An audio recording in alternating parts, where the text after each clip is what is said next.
তা হয় না, হয় না। জঙ্গলের ধারে আমার বাবা আমাকে কুড়িয়ে পেয়েছিল। ওই যে দাঁড়িয়ে আছে আমার মা, আমাকে মানুষ করেছে তিল তিল করে। আমার ওই দাদা সকাল সন্ধ্যা আমাকে নিয়ে খেলতো।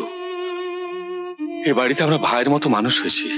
এ বাড়িতে সম্পত্তি ভাগ হবে, বাবা কষ্ট পাবে, তার হাতটা কাঁদবে, এ হতে পারে না।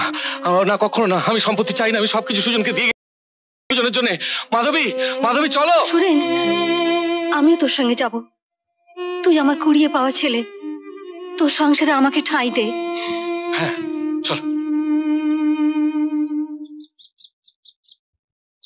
সুরেন যখন সবকিছু ছেড়েই দিল, তখন তো আর সালিশের দরকার নেই। আমরা উঠি। আচ্ছা।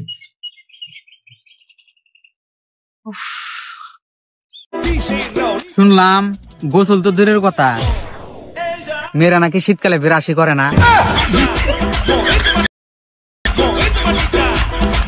ভাগ তো তোমাকে মানতেই হবে সুরেন। তোমাদের ভাই ভাই যখন বনিমনা নেই, তখন ভাগ হয়ে যাওয়াই উত্তম। না, এই বিশ্বাসে না। এ বাড়িতে বেড়া উঠেছে ঠিকই, কিন্তু আমি বেঁচে থাকতে আর পাঁচিল উঠতে দেবো। তোমার বড় ভাই সালিশ বসিয়েছে, সে তোমার সঙ্গে থাকবে না, কাজেই তোমায় তো ভাগাভাগি মেনে নিতেই হবে সুরেন। তোমাদের বিষয় সম্পত্তি কি আছে? কি আর আছে, ওই তো 6 বিঘে জমি, একটা পুকুর আর বাড়ি, এটুকুই বাবা রেখে গিয়েছেন। বাজারের কাছে 8 বিঘা বর্গা জমি আছে, নদীর ধারে 7 বিঘা জমি আছে।